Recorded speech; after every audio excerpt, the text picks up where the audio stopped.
Welcome to the Hardcore Closer Podcast. I'm Ryan Stewman, founder of HardcoreCloser.com, and this podcast is all about helping you, the salesperson, close more sales. And look, whether you're selling cars, homes, financial services, consulting, whatever it is that you sell, this podcast is dedicated to help you generate higher quality leads, increase your closing ratios, and show you how to charge premium fees for the items you sell so you can get paid what you're worth. What's up, Closer Nation? Welcome to episode 75 of the Hardcore Closer Podcast. Look, I'm glad you're here.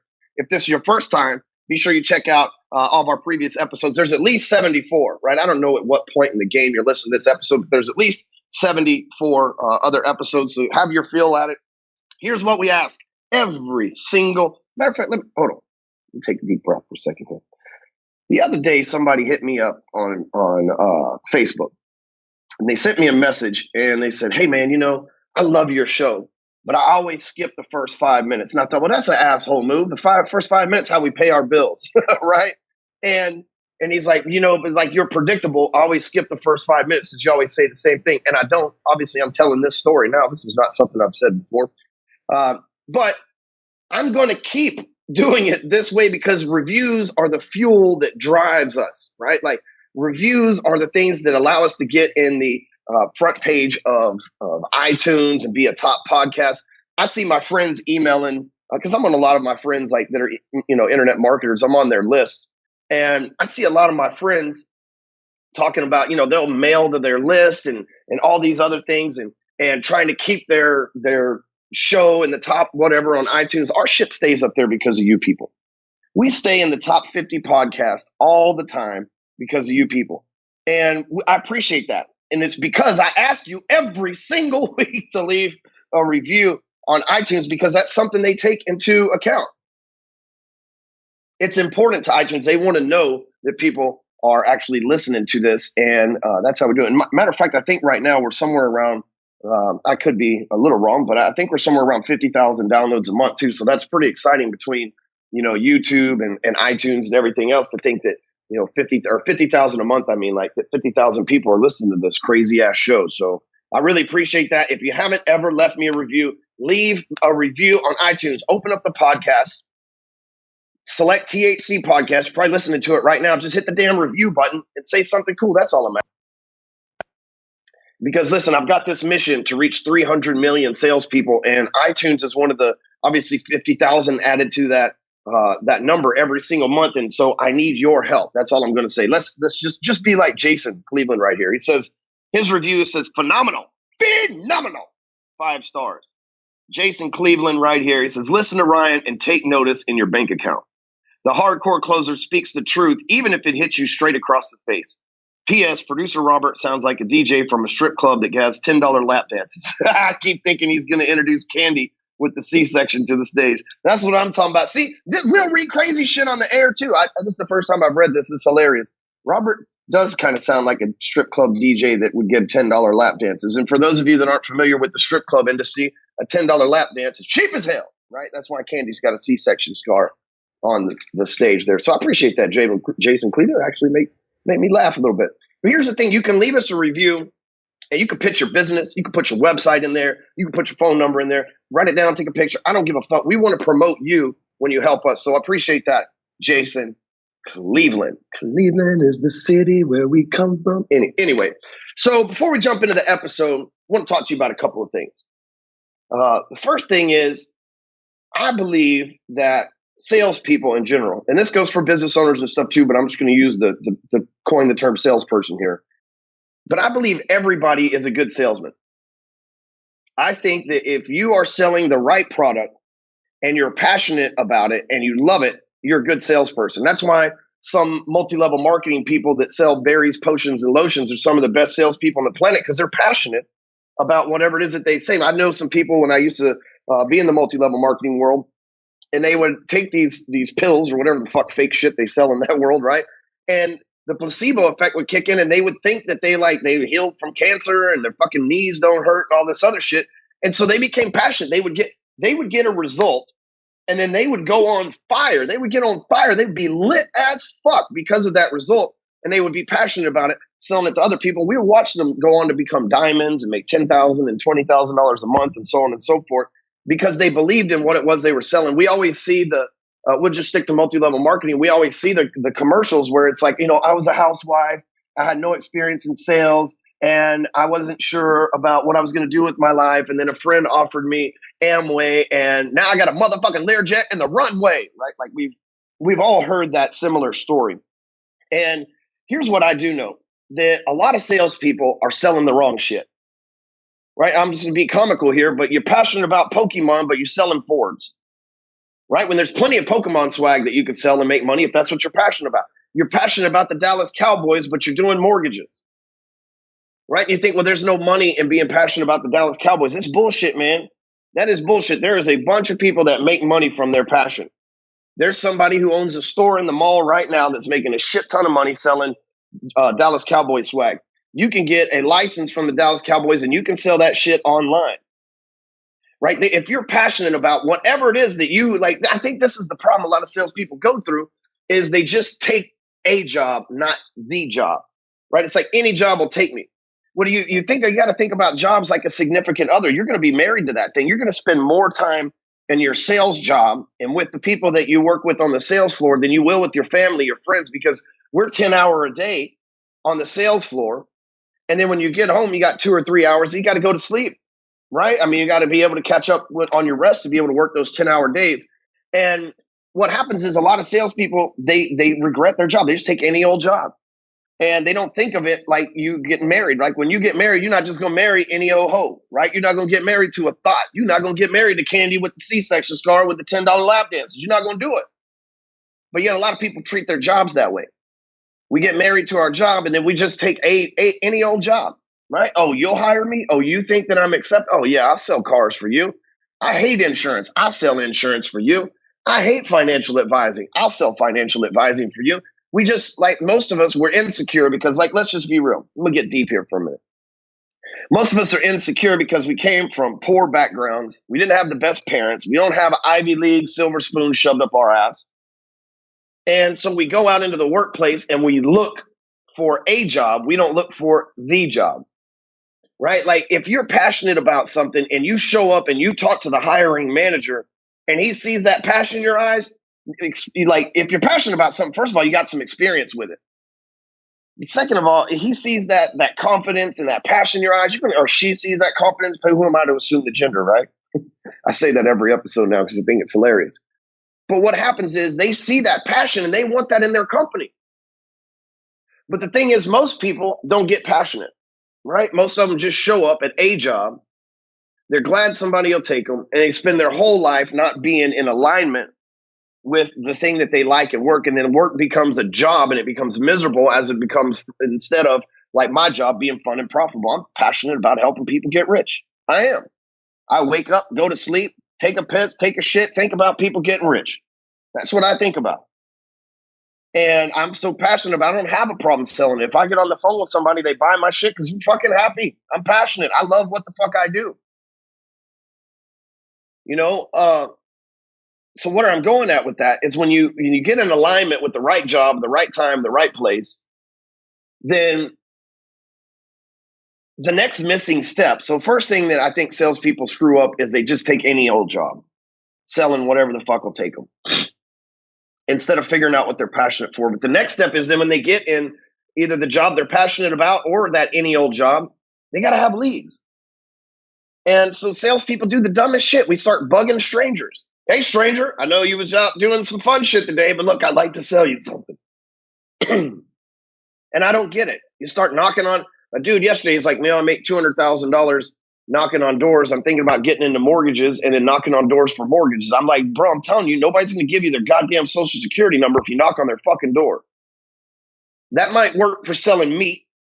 That might work for selling my cousin DeAndre with the magazine subscription. We're trying to get our money together so we can take a club trip to Colombia. I used to have a criminal background. Remember those guys, right? The magazine sales guys. This shit works for like cheap shit. You want some food, you want some magazines. But ain't nobody going to let some fucking weirdo that just knocked on their door do their fucking mortgage, right? Maybe 20 years ago, maybe 10 years ago, but not to fucking day. You do what? Do I need a fucking mortgage? Who the fuck are you? How are you standing on my front porch? That's the conversation you're going to have. And so the key is to get leads, right? You're passionate about the job and you show up on the job. The next logical step is to get leads. And I know that when you have passion and leads, you will make a fuck ton of money. That's right. Measured out. It's a true measurement. Fuck ton. Look that shit up on Urban Dictionary. A fuck ton of money because you're at the right time with the right place and the right job. The right job, not a right job. And so then you need leads. So the next step is like, okay, I'm a good salesman. Now I need leads. It's almost like being a good actor. Can you produce? It's like like Mitch Hedberg says, it's like, hey man, I worked my way up in the kitchen to become a chef, and I was like the best chef ever. And then they were like, hey man, but can you farm? And so you got to learn not just to be a salesperson, because a salesperson, like, we've got to get past bothering strangers. We do. We got to get over it. But as a salesperson, you're also a lead generator. That's your job in the modern society. The modern sales guy is a lead generator as well. And I want to help you find your passion, land your dream job, and generate leads. I can do it all with you. I can't do it for you, but I can do it all with you. I can support you, train you, lift you up, inspire you, motivate you, and technically teach you everything that you need to know. Just go to breakfreeacademy.com/entourage and join us. Quit bullshitting. There's 50,000 people a month that listen to this fucking show, and we have like a little less than 700 people in the program. Where the fuck are the rest of you? You say that you want to invest in yourself. You're listening to podcasts like this trying to be better, but you're not voting with your wallet, folks. And out of 50,000, we should at least have 2,000 people in there, right? Winners, listen to this show, you're a winner. You're trying to win at least. And I want to help you out, but I'm not going to do it for free. Just like you wouldn't let me come up in your place and give me whatever it is that you sell for free. Don't make damn sense. Get your ass over to breakfreeacademy.com/entourage. Let me change your motherfucking life, dog. All right, so let's jump into the episode. This one's going to be a little weird today. Probably got I never know how these things are going to go until they're recorded. We'll probably have a lot of jokes today. But the thing I want to talk about today is 5 ways federal prison made me a better closer. Isn't that a hell of a headline? I don't think there's any other sales trainer out there that can say that. And some of you that it's your first time here, you're like, oh shit, this dude's been to prison. Yeah, twice, unfortunately. And that doesn't necessarily make me a bad guy. I'm not saying that I was a good guy when I went to prison, but I'm just saying it doesn't necessarily make me a bad guy. I'll explain my story, and then we'll get into the whole how I wound up in federal prison. I'll explain how I wound up in federal prison, and then I'll explain what I learned in there that made me a better salesperson. So in 1999, I was actually dating Jackson, my oldest son's mom, and we broke up, and I decided to call a hooker over. And first time in my life to ever call a hooker. I was 19 years old, and I called this call girl over, and she saw that I was a drug dealer, and she saw that I had coke, and I don't do coke. That wasn't my thing. I smoked pot, and imagine that. And she saw the coke, and she's like, hey, let's just get naked and like lick coke off each other, right? Everybody's always talking about snorting coke off a hooker's ass and shit like that. I've been doing that. I was planning on doing that. The story will thicken here in a second. Since 99, y'all. And so I go in the bedroom, I do a line with her, and I go to take off my belt, and I have a seizure. And according to the medical report, I died. And they brought me back, like they called 911. We were right across the street from the fire department, thank God. And they brought me back to life, only to arrest me for, what is it called? Possession of a controlled substance with intent to deliver.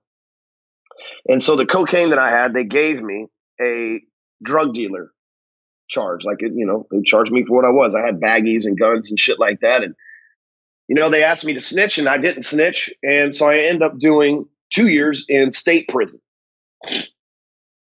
And when I got out, I got a job at a car wash, worked my ass off got my job back at the car wash, worked my ass off at this car wash, and was offered a job in the mortgage industry. Well, in the mortgage industry, this is 2003. I started doing mortgages in October of 2003. And then by the time 2004 ran around, I had my first $100,000 year. And by the time 2005 ran around, I had my first $500,000 year. And technically, I made 700 over 700 grand in gross sales in 2005. And the police in the city where I lived in thought I was selling drugs again because I got a nice house and everything else. And I never left this little shithole town that I lived in. It never dawned on me that they would think I was selling drugs still 10 years later, you know, and or 6 years later. And so one day I'm out of town on vacation with my family, and the Allen Police Department, which is this, you know, shitbag town with a fucking douchebag mayor, and in North Texas, fucking like shitbag town. And every town around here has 200,000 or 300,000 people in it. Allen doesn't even have 100,000 people because it's a fuck town, right? It's like it's just a fuck town. On the outside, it looks all nice and everything else, but then you realize that the cops are bored. There ain't no ghetto. All they do is they fucking write tickets all day long and fuck people's lives up like they did mine. And the thing is, they kicked in the door of my house thinking I was a drug dealer. They threw a flash bomb in the home. My front door was unlocked, and they kicked the damn thing in with one of those battering rams and threw a flash bomb in my house, and nobody was even home. That's what I'm saying. These fucking cops are retarded. They didn't even they kicked my house in at 3 p.m. looking for me, and they don't even realize I'm not even fucking there for the last week. This guy's fucking stupid, right? And so they go in. Obviously, I don't have any damn drugs in my house. At this time in my life, I wasn't even smoking pot, so I didn't even have any weed in the house. No sandwich bags, no nothing. And they were just like shit out of luck. They kicked in my house. They looked like assholes. I was calling them assholes. Like, y'all some retarded motherfuckers. Y'all come up to my house, think I'm a drug dealer? My goddamn banker, you fucking morons. And because, I mean, they pulled me. I pulled up to the house, and they jerked me out of the truck. They're like, there he is. Get him. Like, what the fuck went on, man? I just pulled in from Mexico. I've been on a cruise in Mexico for last week. You have a warrant to search your house for drugs. I'm like, drugs? You motherfuckers are stupid. And obviously there was no drugs, but there was a gun in the house.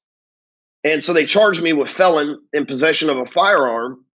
But these cops are so fucking stupid that they didn't realize that in Texas, once you're done with your parole, you can have a gun in your primary residence again. And this was my primary residence. So they had to drop the case. Well, I should have just fucking let it go.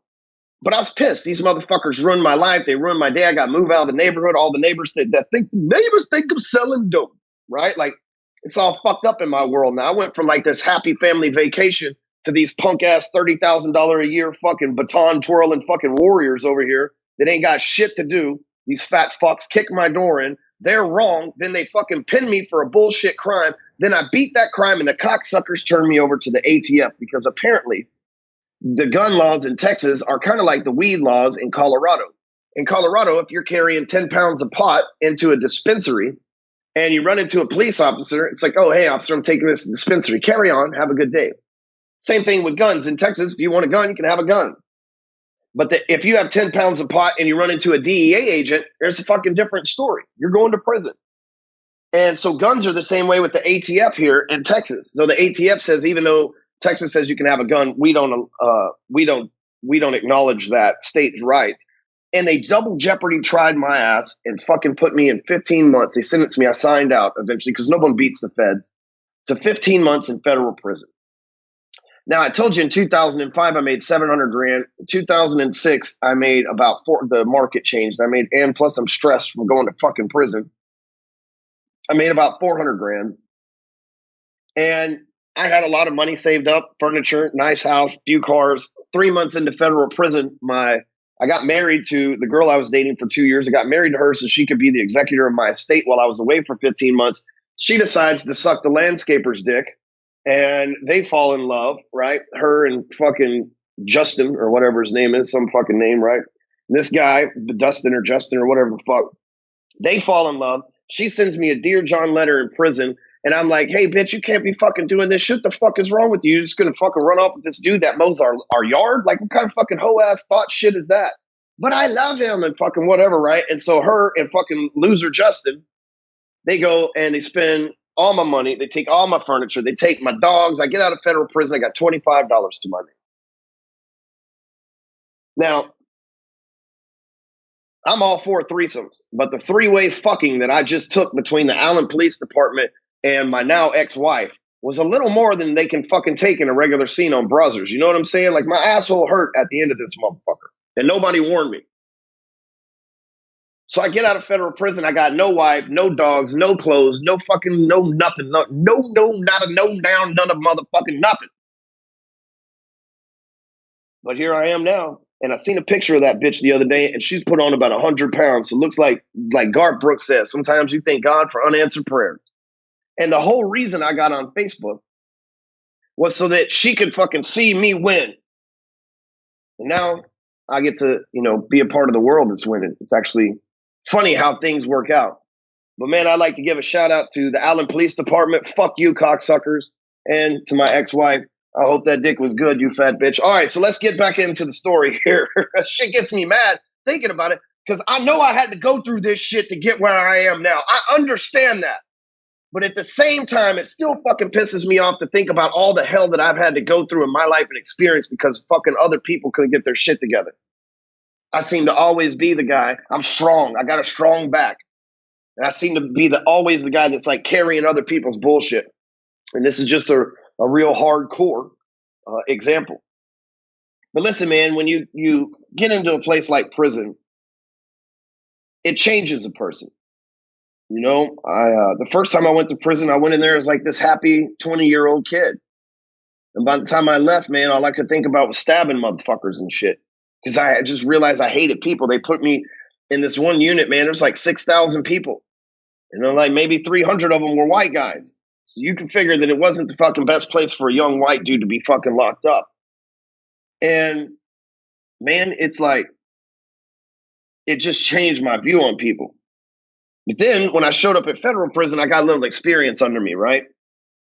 And federal prison, like state prisons, like murderers and rapists and shit like that's fucking hardcore. But federal prisons, like big time drug dealers, like kingpins and cartel leaders and white collar guys and, people that got caught with millions of dollars of dope, not like $10 crack rocks in South Dallas and shit. And, I learned a lot while I was locked up in federal prison because when I was young, I just went to prison and just did my time. When I was older, I thought the second time I went back, I thought I'm going to make the most of my time.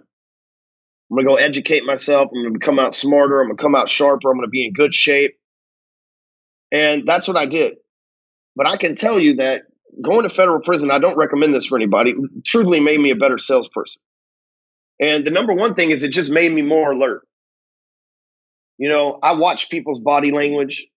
I watch what's going on around me. Like right now, I work in this office. This building probably has 5,000 people that work in it. It's a big ass complex here.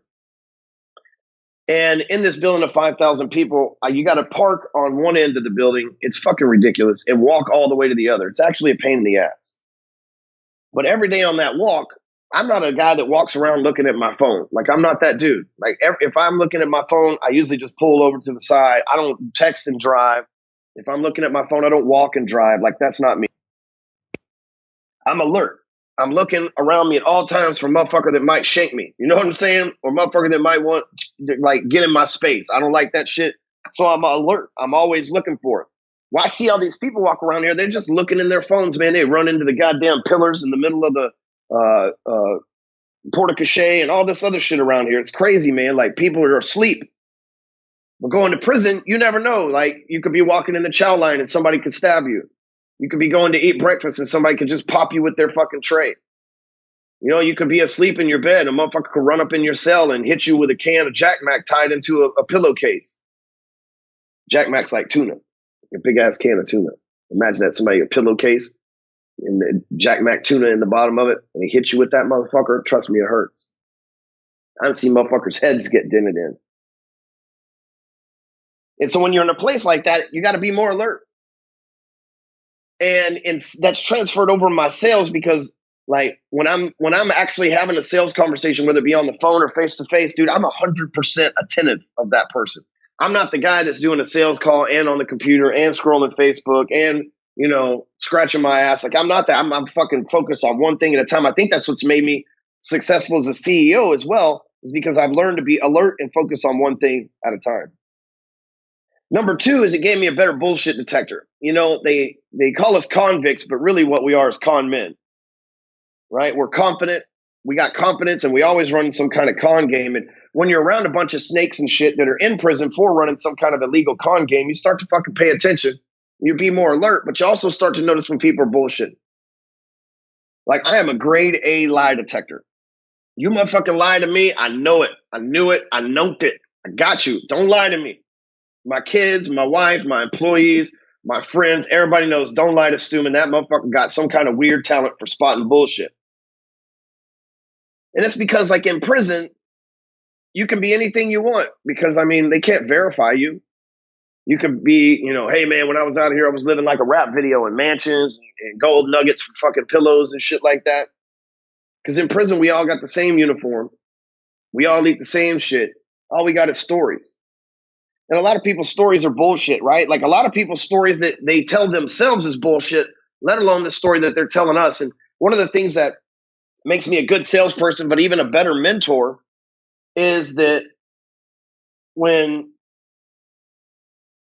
somebody's trying to bullshit me about why they're not successful or what excuse they've got for not doing the work, I don't miss that shit. I catch it. I detect it. My bullshit detector goes off. And that's when I step in. I'm like, that's bullshit, man. You can lie to yourself, but you can't lie to me. And I think that works really well in sales too, because when people start giving me bullshit objections, I just ask the questions and roll right through it. Bullshit objections, ask the questions, get the confessions, y'all. Number 3, I had to learn to work with what I had. And, being poor is a good example of this as well. I started with $25 and now we got a, multi 7-figure per year business built over here. And I've had to learn, like, the reason why I built that up is because I learned in prison to work with what you have. In prison, you don't throw anything away because you never know when you might need something, and you don't have much. Everything you own fits in a high school locker. And you are in a situation where, like, for example, in federal prison, we had this weight pile, but a lot of the weights were fucked up because people drop them and shit like that. And it's not like a weight goes bad and they just order another one for us. So a lot of people, break weights and shit like that. We had to learn to put them back together. We had to learn to weld weights. We had to learn to weld bars. You had to work with what you have. You get sick, you don't go to the medical ding. They're not going to give you shit. You had to learn to work with what you have. You get over that. You drink water, you walk the track, whatever, right? But in sales, that's excelled me is because I'm resourceful. And I learned to be resourceful inside of federal prison. When I went in there and the ex-wife left me, I didn't have any money. And so I refinanced one of the prison guards' houses, had one of my buddies on the outside do it and send me money through commissary. I had to learn to work with what I have, right? I had to learn to work that angle. My friend made a couple $1,000s. He sent me $1,000 and that held me off for a few months. Number 4 is prison is like a worst case scenario. Like, if you think like worst case scenario in your life, it would probably be going to prison or dying. You'd be like, what are the worst 2 things that could happen to you? You'd be like, prison or death. And in prison, nobody's happy. Nobody's walking around like the 7 dwarves all fucking whistling and shit like that. That's not how it is. Everybody's always expecting worst case scenario. I'm not going to make parole, right? This dude ain't going to whoop my ass. The warden ain't going to fix our weights. And so I just learned to accept things for worst case scenario. And if things turned out better, then good, I won. But I just learned to accept things as worst case scenario. And so out here as a closer, that's what I do is I sell based on worst case scenario. So if someone comes in and they spend $30,000 with me and I promise them nothing but deliver everything, it makes all the difference in the world. But I'm not scared to sell on worst case scenario because A, I'm confident in my sales skills. But B, I know that, like, if you just think worst case scenario, anything that happens can be better. And dude, that's like a major play for a salesperson, right? If you're selling somebody on worst case scenario, your interest rate's going to be 10%. Jesus Christ, that's high. I know, but that's worst case scenario. You still down? And number 5, complete transparency. I had some clients in here yesterday and they're like, well, the thing with you is you just put it out there. You're completely transparent for the world. But like, everybody knows what you're about. Anybody that knows you knows what you're about. And prison is to blame for that because in prison, you are complete transparency. Let's just be real. You're naked in the shower in front of other people, right? They see you, the clothes that you wear. You're in a fishbowl. The guards see everything you do. They watch you take a shit, take a piss, whatever you're doing. There's no hiding in prison. There's nowhere to hide. And so your life is right there. People see the reactions from you reading the letters that you get in the mail. People will hear your conversations on the phone. People know what's up. There's complete transparency in there. Everybody's on display for everybody. And I guess I got so used to it that I just started I don't lie because I got short-term memory and short-term memory loss. See, I didn't even remember to say the whole damn sentence there. I got short-term memory loss, and so hell, I can't keep up with the lies. If I had to remember that shit, Jesus Christ, my head would hurt.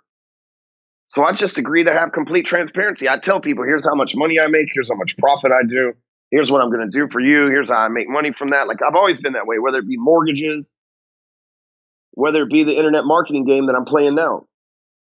I've just always relied on being completely transparent. I think that's one of the qualities that people appreciate the most in me as a salesperson. When I sold cars, I would tell people, I'll probably make $500 off of you today. You think that's worth my time? When I sold mortgages, yeah, hey, look, the number's right there on the HUD. I'm going to make $6,000 off of this transaction. I worked an entire month on it. Do you think that's worth it? So complete transparency will really help you close. So let's just take a quick recap. This has been a funny ass. Lots of frustration and anger in the source of this one. Robert, the $10 lap dance strip club DJ, low energy Robert, said, man, we've got to do one. This is a killer headline. And I'm like, man, I'm going to do it. I get a little tense when I talk about my past and some of the people that fucked me in major ways when I was really down on my luck. But 5 ways federal prisons made me a better closer. It's made me more alert. I'm a better bullshit detector. I learned to be resourceful and work with what I have. I sell on worst case expectations, and I also with complete transparency. And so even though I had to learn those things in prison, if you'll adopt those into your life, it'll change the game for you. People will respect you. People will trust you, because if you're completely transparent and you sell worst case scenario and you over deliver, you'll get people's trust, and people buy from people they know, like, and trust. So be sure to go over to elevatortothetop.com and grab a free copy of my best-selling book, Elevator to the Top. Again, go over to elevatortothetop.com. If you're in the mortgages, real estate, any of that, go over to yourfreealarm.com. It's the best closing gift you can possibly give your people, is the gift of security, and we'll give you $100. And last but not least, vote with your wallet and head over to breakfreeacademy.com/entourage. Join our mastermind. Give me and my crew a chance to change your life. We'll catch you next week, closer.